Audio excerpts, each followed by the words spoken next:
We continue with Hilchot Isurei Hana'ah. Again, those who just join us, I highly recommend to go back to pages 21 and onward, especially 21, in order to zoom into this sugya. Very general, Isurei Hana'ah, meaning deriving benefit for something that is forbidden. And now we're going further with another source, the Mishnah. So page 26 at the middle of the page. ולא יסיק בו תנור וחיריים. תנור רבנן, תנור שסיקו בקליפי עורלה או בקשין של כלאי הקרב. חדש יוצץ, ישן יוצן. We have a earthenware stove. Two different categories of tanur cheres, earthenware stove.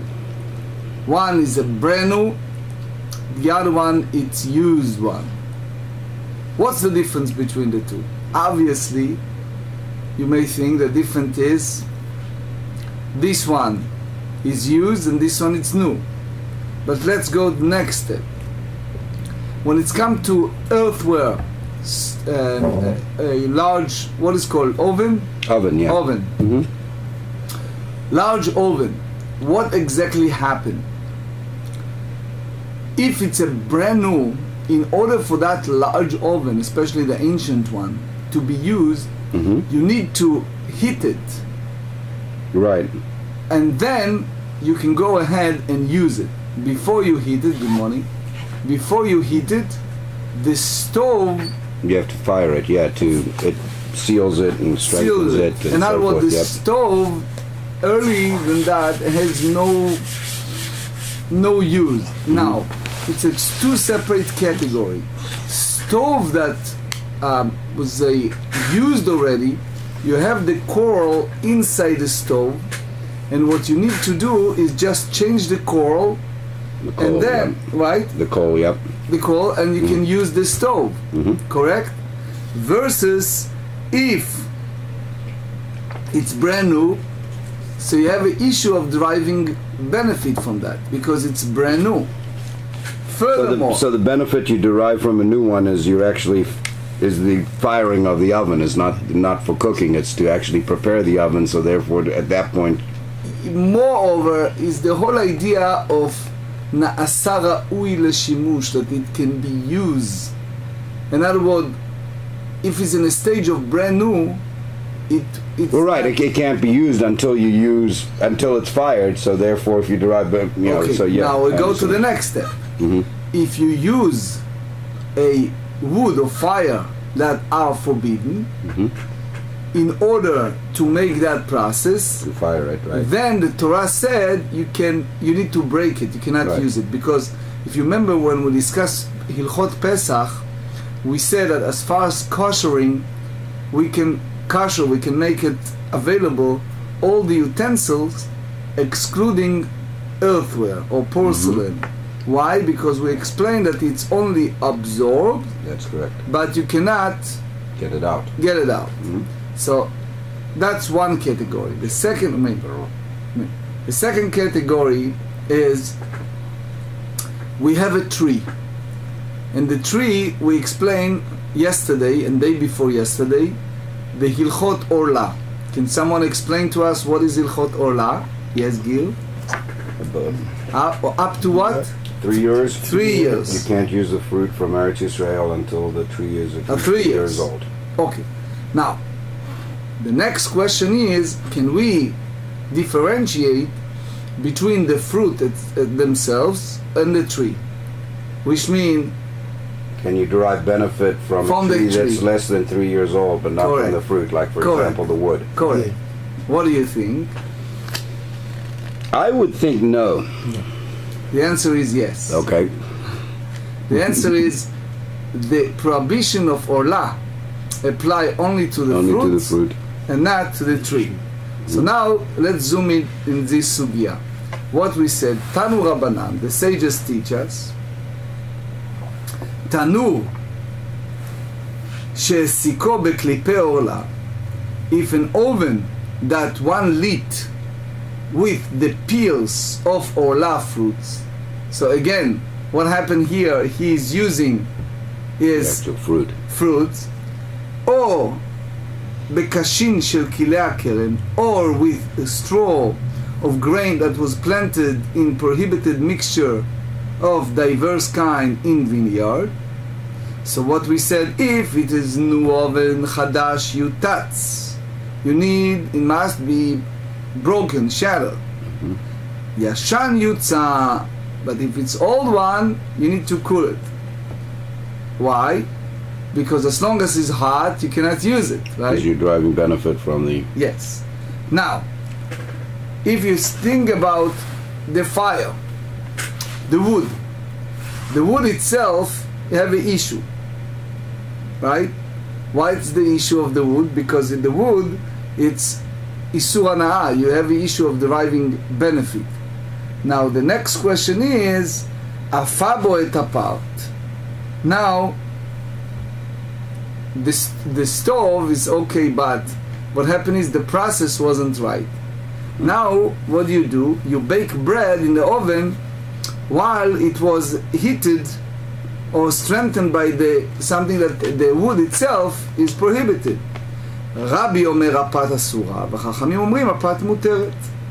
Obviously, there is a disputation here. Rabbi said that it's forbidden to derive benefit. Why? Because what type of wood you using here? Using a wood that is forbidden to derive benefit. Right. Why? It's called in Ivrit yesh shevach. You have benefit by this wood. והחכמים אומרים הפת מותרת, which means, what did they say this all? That you have to separate between what? Between the wood and the bread. בישלה על גבי גחלים. But if he prepared the bread using what? The coals. The coals. דברי הכל מותר. Everyone said that you can do that. Why? Why? Tell me why. Well, it's, I mean, I guess the fuel, once it becomes coals, it's sort of changed what, it's what it is. I mean, it's different at that point, because it's now a coal. It's no longer the original. Let's go to the next step. It's very good. It's very good what you said, but let's go to the next step. According to Tosfot and Or Chadash and other, the whole idea is it's a separate stage. It's already hot. The process already made. Right. Now it's, in a way, it's like after the prohibition is already over, now you bake it. So it's like the idea of baking that bread occurred from the heat that took place much after the isur, the prohibition, was over.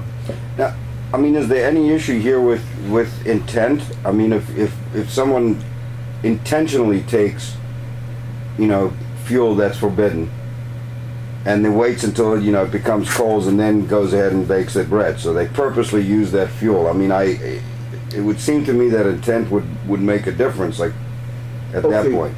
There is a book called Or Chadash. It's the name of a book in Hebrew. That he tried to say it. He tried to say that the intent makes a difference. Most of the rabbis disagree, like Tosfot here, because they said you have to judge by the status, the current status of not so much by the intent, but the status. Because I mean, I could see if he inadvertently, if he didn't know that it was Orla, when he but let's say even even he knows, right? The process of heating already took place. It's hot. But he purposely used something that he knew was forbidden. Okay, so as I said, there is a notion for some to say that it's. But if you go next step, he said, "Ve'atanya ben chadash ben yashan yutzan." You just said that regardless if it's a new or old, you have to do what? To cool it. So there is never a need to shatter the oven. So the Gemarrah said, "Lo kashya harabi v'harabanan." It's this is a disputation between Rabbi and Rabbanan, the sages. The big question is, if you need to use the new oven that already heated with something that is forbidden to drive benefit, if it's considering as completed by something that is prohibited or not, especially after it's cool off. Eimud דשמט לי לרבי משום יש שבח עצים בפת. Because if you hold by the Rabbi, it's because there is a stage of improvement from the wood used to light the oven in the bread. And therefore, זה וזה גורם משמט לי. So, even something that causes by two things, by two different things, both this and that cause, which means we have here in both ways. One is prohibited, one is permitted. So both of them causes, they are contributed to the final result. So therefore, you can say that even he agreed that you can cool off a brand new stove from that situation. It's still an issue of baking it in the future. אלא לא קשיא, הרבי אליעזר הרבנן. You have to say that that's the disputation between Rabbi Eliezer and Rabbanan, that they talk about shevach etzim, to improve into that wood, because according to the sages, we're back to square one. What did the sages said? That enough to cool off a new stove that heated in a way that it was prohibited, and that's the way we said earlier. So, hey Rabbi Eliezer, what exactly Rabbi Eliezer meant? Ilay Rabbi Eliezer this or Rabbi Eliezer said that if you take seor, that it's part of the dough that come out of leaven, and that caused the whole process to expedite and it's puff up. So if you take that part, even a small one, so he said that none. We learn in Mishnah, Tractate Olah, chapter 2. Seor shel chulin, if you have a leaven that made out of something that is not sacred, v'shel truma shenaflu letoch isa, and something that is already contributed and is combined together inside the dough. So now you're not sure each one can cause that dough to be a leaven. ואין בזה כדי להחמיץ, ואין בזה כדי להחמיץ, which means you are in a very sensitive situation that neither one of those part of the seor created enough a situation to cause the dough to become a leavened bread. Now there is a combination that is called hitztarfut. When I study for rabbinate, we study a lot this subject of mitztaref. Mitztaref apply to tarovot in particular, because we have here the idea of joined together, which means v'nitztarfu v'chimtzu, they join together and cause the dough to become leavened bread. So here you have a disputation among the Tanaim. What do you do? You consider it as a non-sacred dough, or you consider it as a part of teruma that it's already contributed. Why it's different? Because as you know, there is a biblical prohibition against people who are not kohanim to touch the truma, for example, and much more. So soon you see how we juxtapose that to our discussion. Rabbi Eliezer Omer, achar charon ani ba. Rabbi Eliezer said, I'm going by the last one. It's like I hit the last one. Which means the question is which one is the last dough that come inside this pot. If the one that come from truma, so everything is considering truma. If it's a non-sacred, so it's all chulin and everyone can eat it. The sages said, no, you can't go by the last one. They said, ben shenafal איסור לכתחילה, ובין שנפל איסור לבסוף, לעולם אינו אוסר. So the sages said, good morning buddy, how are you? Fine, how are you? So they said, whether the prohibition, which is the teruma, fell in the first of the, or the prohibition item fell in last, it never rendered the dough prohibited when page 27, עד שיהיה בו כדי להחמיץ, until there is enough of the prohibited leaven to cause the dough to become leavened bread. So Tosfot here have a big discussion. Even it's one piece fell there independently, and it's a big to-do with all the other Marshav, Yehoshua, all the other, if that piece by itself make it leaven. It's remind me many years ago when I was a rabbi in New Jersey. So they asked me to be in charge in the several mashgichim, supervision in the hotels in central New Jersey. So I said, let me check. And it turns, the first day that I want to supervise that place, it turned that the mashgiach went for lunch, and he's a Puerto Rican guy, came in. It was a huge pot of meat, and he took the sandwich that he bought in McDonald's or some holy places, and he hit it with that large pot.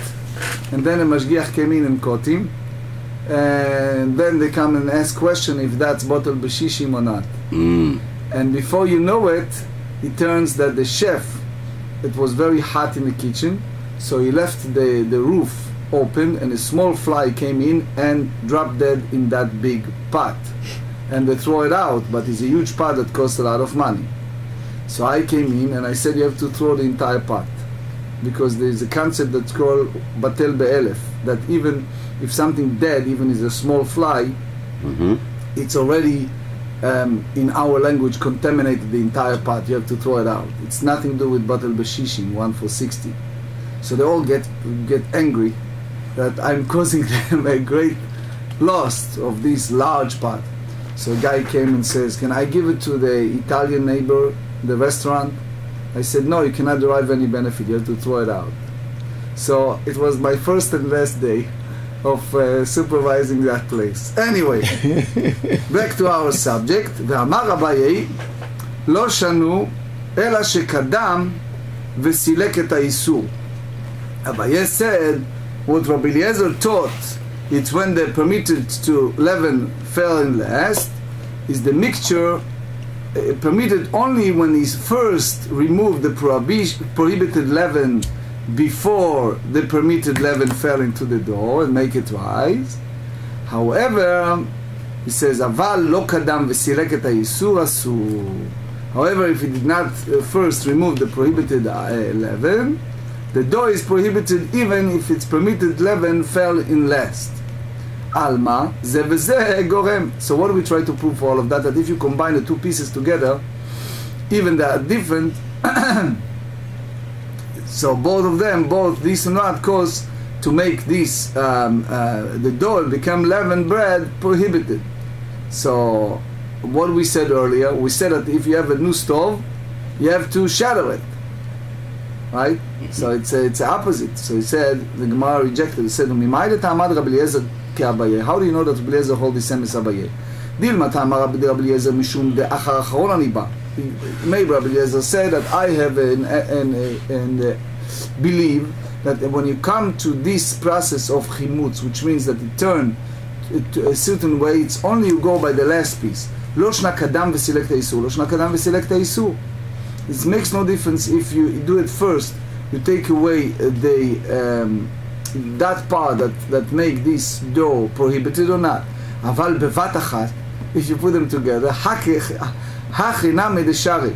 Rabbi Eliezer really allow that dough because he hold that both of them both of them mutar. Ela, you have to go different direction. Remember yesterday we talked about Atzeh we talked about Thailand. You remember? Yes. That you have trees that dedicate to idol worshippers, and we ask a question: what you can do with those trees? Ela Rabbi Eliezer be'atzeh Asherah detnan. We said in Tractate Avodah Zarah, page 49.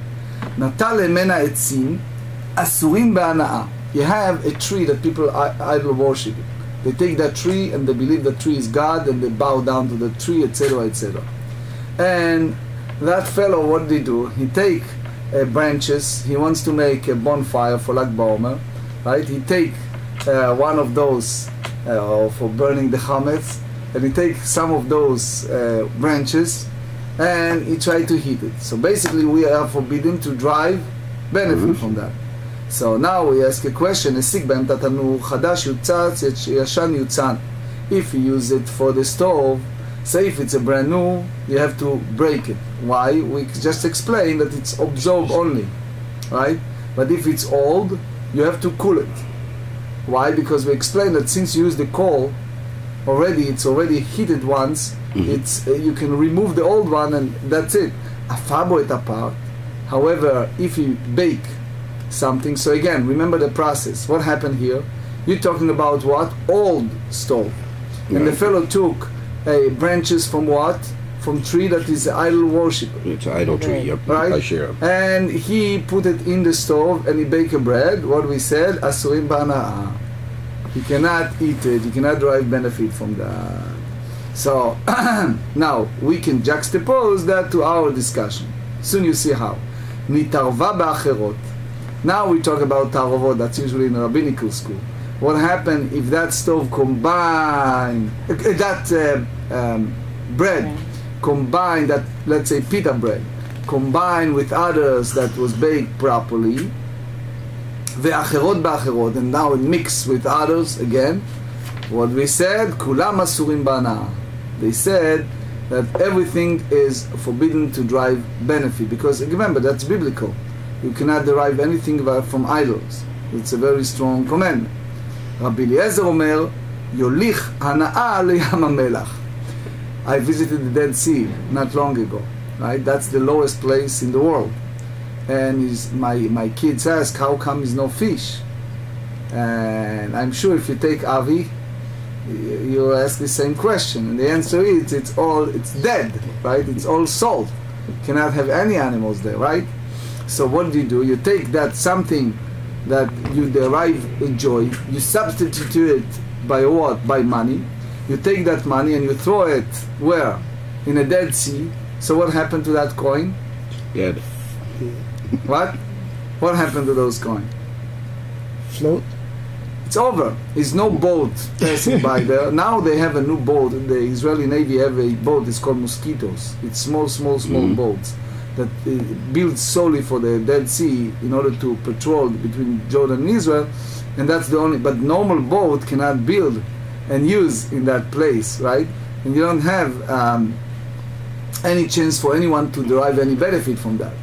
So it's just a statement that you have to basically get rid of that, but totally get rid of that. אמרו לו, אין פדיון לעבודה זרה. They said, wait, what are you taking? You're taking something that people are idol worshipping, and then you substitute it by something that you make as a replacement, as a redeem. You cannot do that. If it's talking something that is sacred, you remember we talked about second tithe. You can take the second tithe, you substitute it with cash, and you can go to the Beit HaMikdash, etc. That's applied. But here, since it's avodah zarah, is idol worshiping, you cannot basically redeem that. So therefore, those pieces of bread is forbidden forever. And the only way is to take that whatever you derive benefit and trash it in a Dead Sea. So what we derive from that, Rabbi Eliezer? That as long as it's not redeemed, that's something that is derive benefit. He agree with the first opinion that if it's a brand new, you should shatter it. So it means that both of them, ze veze, both of them, this and that one is forbidden. You may now differentiate, and instead Rabbi Eliezer only hold in something like idol worshipping that it's a very strong prohibition that repeat itself many times, including the 10 Commandments, right? However, בשאר איסורים בתורה, other prohibited item in the Torah, such as orla, third year, such as diverse kind, כלי הכרם, מי שמעת לה, how do you know that he forbidden both? אלא אם כן, aman תרמיה. So, if not, then according to whom you're going to put this brighter? ועוד התניא בהדיא, וכן הרבי אליעזר אוסר בכל איסורים שבתורה. You said that Rabbi Eliezer forbidden all the other prohibition. If you remember, we discussed the other day the story of Tatunuro shel Achinai, that he voted against everybody else. He was, in a very strong opinion in many areas. אמר רבי, אם תמצא לומר זה וזה אסור, Rabbi, Hainu Rabbi Eliezer. If you tell me that both of them forbidden, so it's basically the same thing. There's no difference between Rabbi and Rabbi Eliezer. ואם אתם רוצה לומר זה וזה מותר, ואחא משום יש שבח בעצים בפתו, הנה קערות וחוסות וצלוחיות עשירי. So if you tell me that if you talk about this bread, you improve it. Now let's talk about porcelain. Talk about all these different earthware that it's made out of heating by something that is idle, like a tree of Asherah. So it's all forbidden. Even they themselves are not necessarily, but since it's heated by that process, they are all forbidden, which means that there is a shevach be'etzim, that wood created the trouble all the way down. Ki pligei, the disputation between Rabbi and Rabbi Eliezer, betanu ukdeira. We talk about what? Absolutely brand new stove, ukdeira, that what happened is that the completion is by heating with certain wood process. Leman damar ze v'ze asur. If you go by Rabbi Eliezer, so asur. So you are forbidden to cook or bake in that stove. Why? Because eventually you derive benefit from that. Leman damar ze v'ze mutar shari. You can use it. Because he said, in order to derive benefit, you have to combine something which is permitted with something that is permissible. So if that's the case, you can go lenient. There is another one that said, even one who said that you combine it as a brand new stove, it's okay. If you take a brand new, fresh utensil such as a pot, and it's made out of earthware, and you put it inside the stove, asura, you have to, since it was the first initiation of baking it, so you have to do what? You have to shadow it. Why? Because what happened here, you explain to me, what happened here? No. What happened in the process?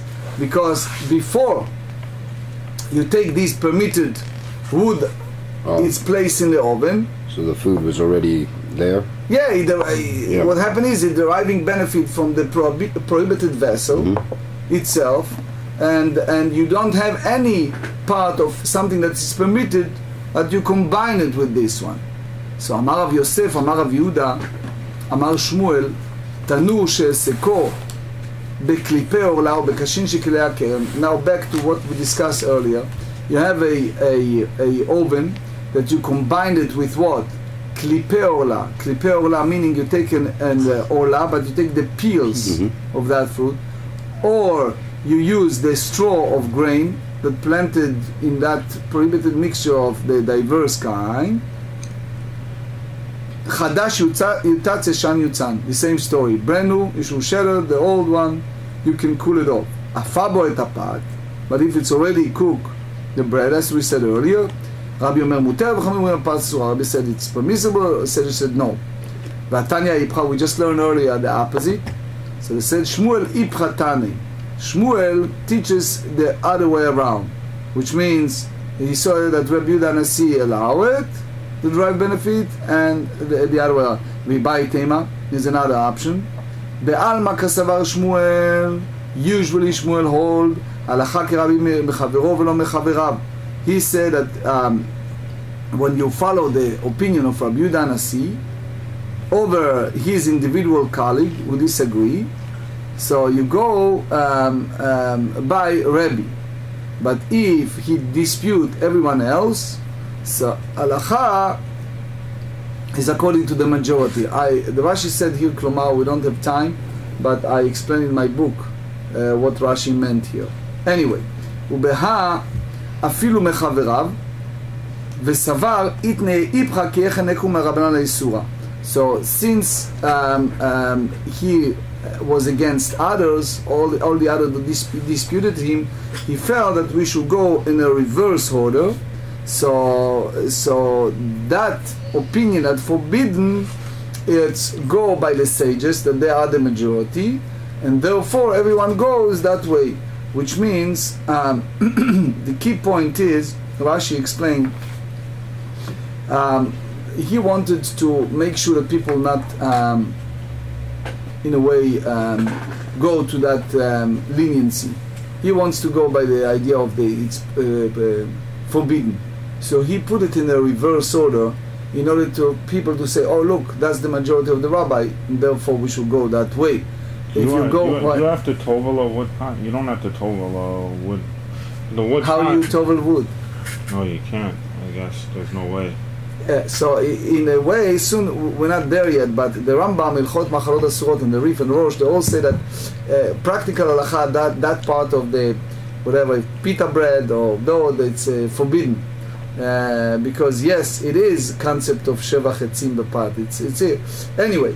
Bishlal gabe chalin. If you take that bread, and what did he do? He bake it on this coal. So again, what's the issue here? That originally those wood made out of what? Of idols. So divrei hakol apat muteret. So they said everyone agreed that that you can go ahead and use it. Why? רב יהודה, אמר רב יהודה, אמר שמואל רבי חייא בר אשי, אמר רבי יוחנן, חד אמר לא שנו אלא גחלים עוממות, אבל גחלים לוחשות אסורים.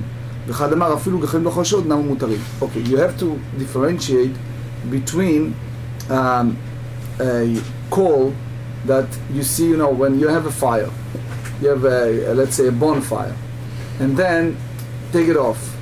You put the sand, you put the water, and it's over. So still you have sometimes a coal. So there is a two category. One, it's the coal that still have the fire in it. It's obvious, you see it, it's still burning there, which means that in our language is active coal. And you have, in a way, passive one, that it's a small part inside there, the big extinguished bonfire. Okay, so when we talk about this disputation, so he said that one hold that apply only to a coal that it's already extinguished. You don't see that, it's over. But if it's still burning somehow, so he said it's forbidden to derive benefit. The other one said that even those pieces of bread that use with those burning coal, but since it's over, you can use it. So now we ask a question. So you understand, according to one who said that baking with glowing coals rendered the bread prohibited. So this is why. It's because because what we said earlier, we said that there is improvement from the prohibited wood in the bread. However, but the one who said that even in the baking with glowing coals the bread is permitted. Why? Because since it is no longer considered to be a wood, so pat de asar de yesheva chetzim bepat lerebi yechem ashkachat la.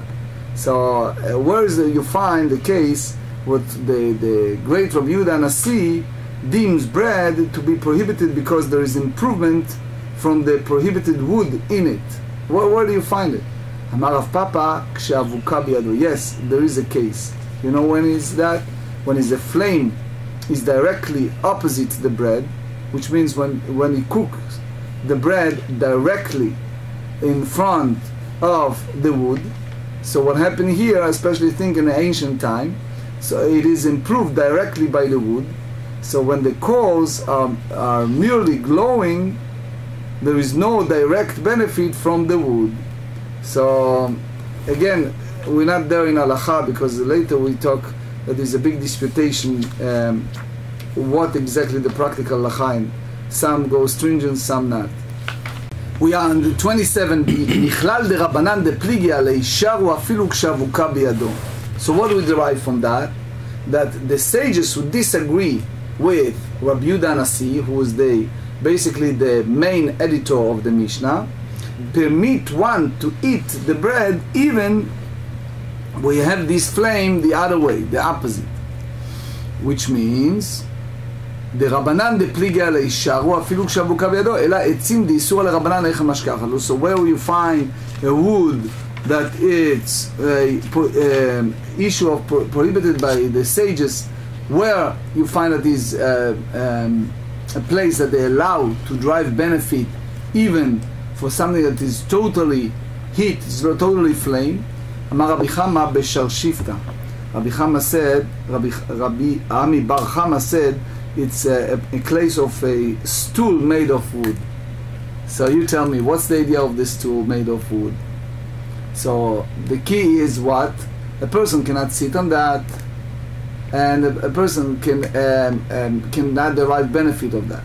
So since you have some type of benefit, then you have an issue that the sages said that it's forbidden. Basically, what we see in all these discussion, that we have a problem with a person that drive joy indirectly, drive benefit indirectly for something that is prohibited. Remember yesterday we discussed the issue of a person have a business meeting we use an example as a Bangkok, and while you're walking there you pass by places that idol worshipping, and they use this incense for the serving the false gods, and you smell it, and we ask a question if how much and how problematic is this, etc. So there's a lot of involvement in indirect driving benefit for something that is prohibited. So here we ask a different question. Now it's more moral question, but it's also involved with Isur Veheter. You have a stove that was contributed, it's already designated for Hekdesh. So let's go in a simple way. Let's say Gilbert said, you see this car, I'm contributing it to the temple, to the yeshiva. This stove, I'm contributed, it's no longer mine. Now it's not his anymore. Even it's still in his domain, it's not his. You know that there's a lady donated here a grand piano recently, Baruch Hashem. So even the grand piano, it's not yet here, right? But by halacha, it's not here anymore. Can she change her mind after? It's a big discussion. Basically, no. If she said it specifically, no. But let's go back. So here you see here that you have a stove that the person already contributed to Hekdesh. And now what did he do? He cook, he bake some type of bread. So now we ask a question, L'Rabanan desharu bekamaita amai. So now if you go by the sages who permitted the bread in the first case, where it was baked with what? With ola wood. So what is the halacha? So Amar Lei, Rav Chizda responded to him and said, Hapat asura. He said the bread is prohibited. So they said, Ma ben zole ola. So what's the real difference between the bread and the bread that baked with ola wood? Amar Rava hache ashta. How do you compare the two? Arla betela be-200, Hekdesh afilu be-1,000 lo batel. Remember yesterday we discussed numbers and we said 1 by 2, 1 betray, Chad betray is biblical. Then we said 160 is rabbinic. And we go by the 1 by 100, the Truma, and then we go by 1 by 200. Here we said that it's applied to the Ola. So Ola is basically nullified in a mixture of 1 part of 200. But if it's come to the consecrated wood, you can't do anything. It's already consecrated. So it means that something that is Isur Hekdesh, that is consecrated item, we treat it in more stringent than something that has the Ola prohibition. Ela marava ikashya le'aikashya. If you want to ask, that's the channel to ask. Valo ma'ala masik. Let's face it. The person that did it, what did he do? He basically desecrated something that it's a consecrated property. It's dedicated to the holy sacred purpose, and now he desecrated. And as you know, in the biblical time, what they do, you need to bring an korban meila, which is, what is korban meila? No, help me. It's an offering, a sacrificial offering. Someone misuse something that's hekdesh. Using. So again, we talk about unintentional. If you're unintentional using something, let's say you have a charity fund, and the charity fund is dedicated to certain purposes, So you have to focus to make sure that it's that purposes, especially if it's designated for that purpose. You went ahead and you need $10 cash, so you borrow it. It's a problem because it's a certain designation. You decided that somebody else with different cause come to you and ask to use. But if it's dedicated, if it's a pushke that there's a general gabay tzedakah, people who are in charge, and is a general just for tzedakah is one thing. But if it's dedicated, for example, for Talmud Torah, so you cannot go and use it for mikveh or eruv or other purposes because it's designated for one thing. Or you can't pay a mortgage with it. You can pay a mortgage with it. You can't do anything with it. So here you see here in the situation that that it's something that is consecrated and a person misused, but we have an assumption that it was unintentional. So what do you need to do? You need to bring an offering, atonement offering for me'ilah, for misuse of item. So what you see here, so you see v'choleicha dema'ala masik nafku leilechulin. So whenever where the person of an oven misused the consecrated property, by doing so the wood is transferred to what? To a non-sacred status. So therefore, why you tell me now that the bread is prohibited? Amar Rav Papa, hacha be'atzei shlamim maskinan. You have to speak about this is a wood that's set aside for purchasing a peace offering. So this wood, while it was sanctified, is lesser status of sanctity and does not become fully consecrated until the blood of the offering has been sprinkled. So therefore, he said that that's a different story. Va'aliba de Rabbi Yehuda, and you go here by the Rabbi Yehuda. Why? Because the Amar Hekdesh b'shogeg mitchalel b'meziz de lo mitchalel. He said that one unwittingly misused consecrated property, it becomes desecrated and loses its elevated status. But however, if one used the object intentionally, it does not desecrate it and remain consecrated. So since you see here that the act here is intentional, the consecrated wood does not lose his status. So they ask a question, if that's the case, b'mezid maitamalo, if a person does it intentionally, why you tell me that does not lose its status? Because it's not the under category of misuse of property, so therefore is one is liable to bring offering only for something that is unwitting misuse of consecrated property. But if it's but if it's not transferred to a non-sacred status, you cannot hold it. Shlamim nami kevan delav mila nichu. So you said a peace offering, you have to hold the same status. That since the stage is not subject to the halacha of misuse of consecrated property, lav nafka lechulin.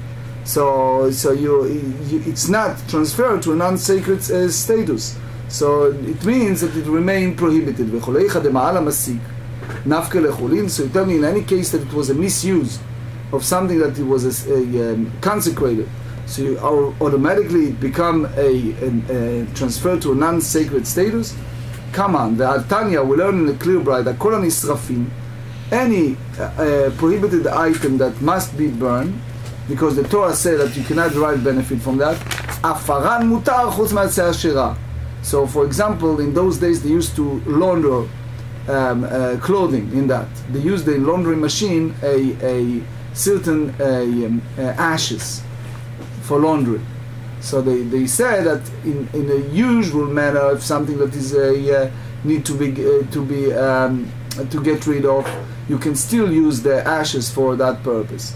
But if something that it's a atzei ashera, it means that it's used for idol worship, you cannot. Ve'efer hekdesh le'olam asur.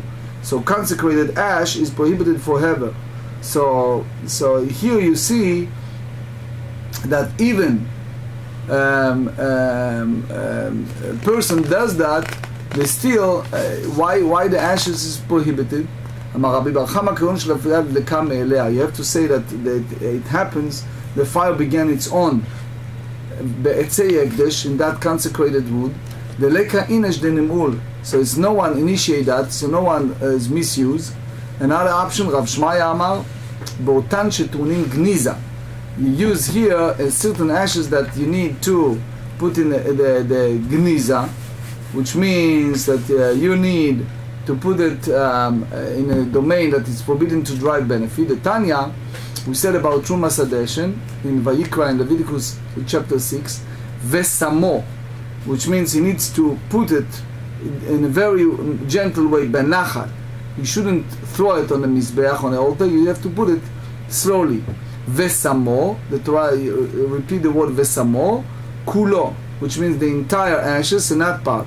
Vesamo, shelo yefazer, that he should not scatter the ashes. So you see here that the Torah is very scrupulous that it has to be a designated place for Trumat Adeshen, and it's also that they have to have geniza in the side of the altar, and you cannot derive any benefit from that. Now is the last part of our discussion is the Mishnah. Rabbi Yehuda Omer, En biur chametz el hasrefa. We talk about getting rid of the chametz, and we said that there's a disputation between Rabbi Yehuda and the sages. What are you going to do with that chametz? So Rabbi Yehuda hold that what you have to do, you have to burn it, right? The sages said you can make a nullification in any form. Tanya, Amar Rabbi Yehuda, En biur chametz el hasrefa, והדין ומה נותר שאינו בבעל יראה ובעל ימצא טעון שריפה, חמץ שישנו בבעל יראה ובעל ימצא או כל שכן שטעון שריפה. So he said, wait a second, what do you tell me? You tell me that the only way to get rid of the chametz is what? To burn it. Very good. So now let's compare it. If you have an offering and what's left over the offering, what do you have to do? You have to get rid of whatever left over, right? So, but you do not have the prohibition of you should not see it, you should not have it in your meats. You just need to get rid of that. Here, when you talk about chametz, leavened bread, that you have to burn it, right? So for sure, I'm sorry, the Torah said that you should not have it in your lo yira'eh lo yematzeh, you should not have it, you should not see it. For sure you have to burn it, obviously. אמרו לו, כל לימוד שדן בתחילתו להחמיר ובסופו להקל אינו דין. So he said that you cannot make any rules that the beginning is stringent and at the end you find some leniency. You cannot learn in this manner of kal vachomer. Here is the idea. לא מצא עצים לסופו.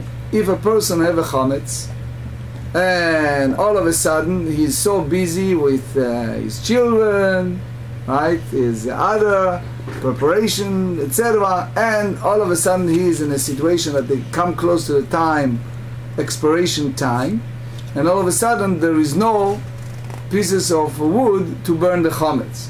What do? Yehei yoshev ubatel. So you ask him to sit leg on leg and do nothing instead of fulfilling the mitzvah of getting rid of the chametz. So they said, "Vatorah amra." The Torah said clearly in Shmot, in Exodus chapter 12, "Tashbitu seor mibatechem." You remember how many times we said that tashbitu, meaning you have to make the nullification, you have to get rid of that, and it's a mitzvah of the Torah. So the Torah said it unequivocally. So you have to get rid of it totally. Bechol davar she'echol hashbito, which means since the Torah asks us to do it, so it can be in any form and not necessarily by burning it. Chazar Rabbi Yehuda vedano din acher. So Rabbi Yehuda backed off and he went to a different direction. He said, notar asur ba'achila, what left over from the offering, you are forbidden from eating it. Vechametz asur ba'achila, and also the Torah forbids chametz, the leavened bread, to eat. So you can compare one to another. Ma notar bisreifa, af chametz bisreifa, the same way as left over from the offering, what do you have to do? You have to burn it. The same apply to 11, that you have to burn it, which means he stick with the point that that's the way you should do it. You should burn it and that's it. Amrulo, the sages come, again, this is disputation, how you get rid of that. The sages said, nevelat tochiach. Let's talk about dead animals. So, nevela, שהנבלה אסורה באכילה, ונתנו לה שריפה. We are forbidden from eating a dead animal that just get killed, right? Nevela. But we are, by the same token, are not required to do what? To burn it. You have a dead animal, even the animal potentially can be kosher, but since it's dead, so you cannot use it. But you don't have the obligation to go ahead and burn it. But here in the chametz, you see a different story. So he said, Amar lahen, you cannot compare it. Why? Hefresh, there is a difference between the two. You cannot compare leavened bread to a dead body of animal. Notar asur ba'achila u'bana'ah, v'chametz asur ba'achila u'bana'ah. You know what? What left over from that offering, it's forbidden for both, for eating and deriving benefit. And now with the leavened bread, it's applied the same. You're not eat it, you're not derive benefit. However, when it's a dead body of animal, nevela, so even it's forbidden to eat it, but still you can derive benefit from that. So he says you have to learn, you have to compare. If you're comparing chametz to notar, ma notar ta'un tzrifa, av chametz ta'un tzrifa. The same way that you said that the leftover of sacrificial meat requires burning, so too leavened bread require burnings. Amru lo, the sages said, let's go back to our discussion several days ago. Remember we talked about ox, that you need to have execution over this ox because it kills people. So sure, niskal yochiach, that this ox, that it's a stone, can prove. Why? That she'asur ba'achila u'bana'ah ve'notar u'srefa, that you cannot derive any benefit from that because you designated that ox to be executed, so you cannot eat it, you cannot derive benefit for that, but yet you don't require to burn it. So you do not have a source that you, meaning your Buddha, you require to do what? To burn the leavened bread. Amar lahen, you cannot compare the two. You know why? Hefresh. Notar asur ba'achila u'bana'ah v'anush karet, chametz asur ba'achila u'bana'ah v'anush karet.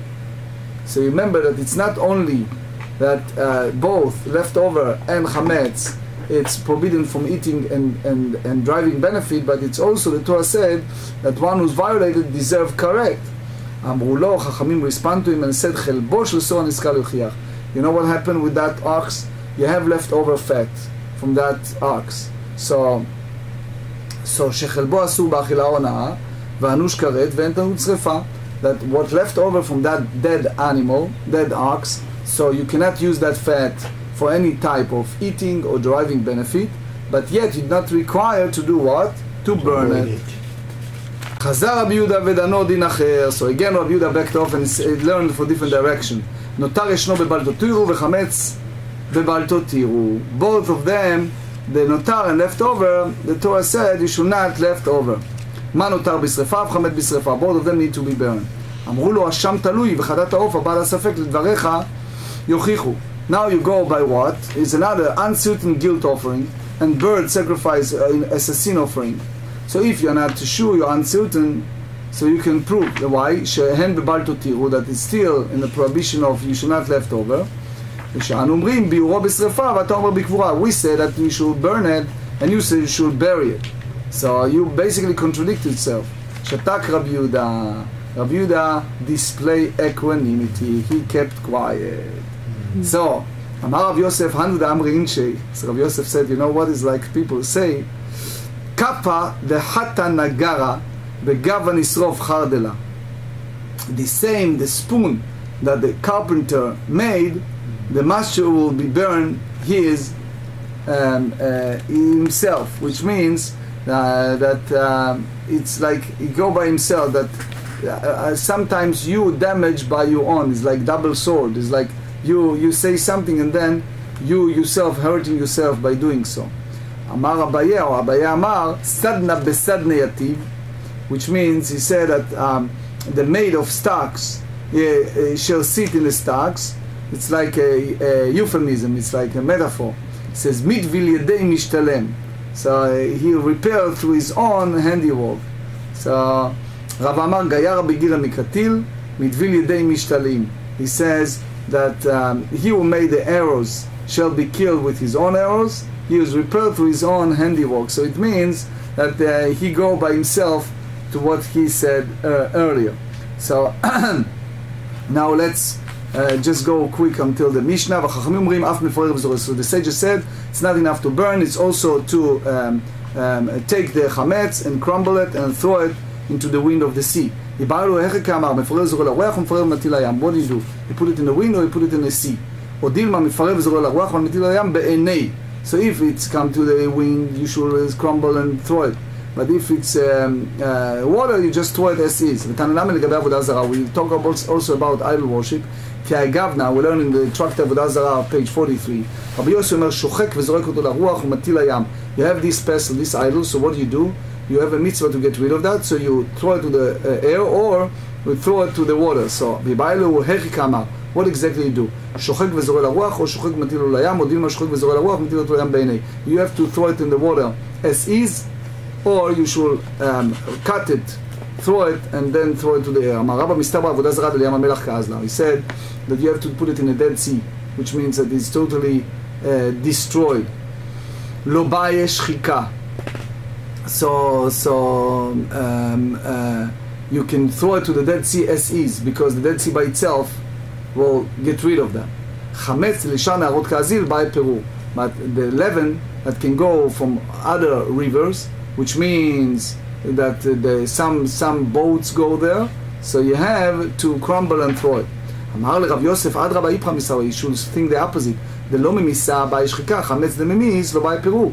The opposite, that if you throw it, so you don't need to do that before you throw it to the water. But if it's a leaven, that if you put it in the water, it's by itself is destroyed, so you don't need to do it. So Tanya kvatei de Rabba, Tanya kvatei de Rabbi Yosef.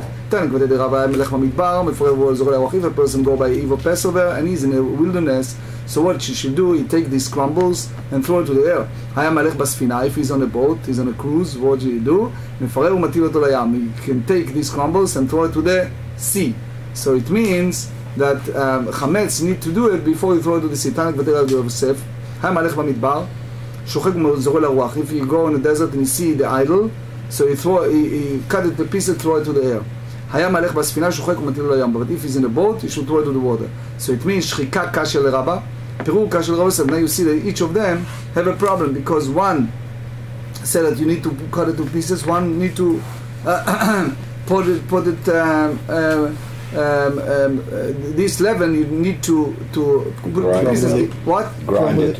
Thank you. So he says שחיקה לרבה לא קשיא לים המלח. הלשנה עוד רבה is not a problem, because he says specifically it's applied to the Dead Sea. פירור לרב יוסף לא קשיא בחיתי בנהמה. Says the Rav Yosef is not a problem, because this is a bag of wheat that become leaven. Since it is not this intelligent in its own, one must grind it up and scatter into the water. And the other one is talking about the bread. The bread happened that is what? This intelligent in the water on its own. So there is no need to crumble it. Now we'll go to practical halachot. Okay, one halakha that we discussed yesterday, and people asked me questions, so I need to repeat it because that's the beginning of our discussion of today. If you found an object and it's now you want to use it temporarily, for example, you want to use it as a garment, you want to use it to show off, etc., etc. It's not yours, but you declare that it's lost and maybe the owner will come back. So they said it's prohibited for one who find a lost object to use it, even to spread it out for his own purposes. However, if he must spread it out, the garment, in order to preserve it, then it's permitted to do so, provided that we've done is no guest are present. Now we talk also about the oven that used with something that is prohibited to drive benefit. So we have a discussion, and we explain that there is a difference between old and new oven. So basically the new one we have an issue with, and the Shulchan Aruch Yoreh De'ah 142 have a long discussion over that. We also talk about bread that baked using something that it's forbidden, like Asherah wood, etc. So we explain that we have an issue with that bread, because it's basically made in that way. And again, there's a Shulchan Aruch Yoreh De'ah and 142 have a long discussion over that.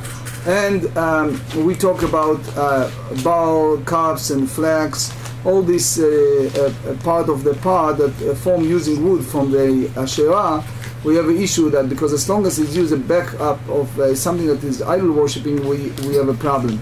We explained that driving benefit from coal produce that made out of wood, we have an issue if it's made again Imagine nowadays if something used for idol, and you're now using it for the cooking materials, do we have a problem with that? And as I said before, yeah, you should go to the code in 142.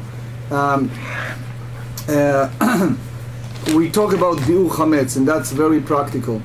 When one remove leavened bread, he may do so by crumbling it and throw it into the wind, by burning it, or by casting it to the sea.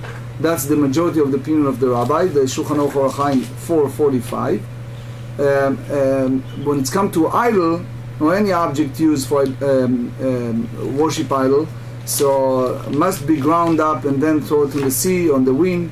It's a very strong prohibition in 146 in Yoredea in the code. Crumbling leavened bread, one may remove leavened bread by throwing it into the sea, even without crumbling it first, because it's hard, but then it's grinded. And the last one, we said clearly that when it's come to idols, the best way the rabbis use is the word of the Dead Sea, because the Dead Sea by itself, it's take it and totally expunge it. But you see indirectly from all this discussion, beside of the discussion in regards to chametz, is how strongly we treated something that used even after it's no longer in use for idol or idol worshiping.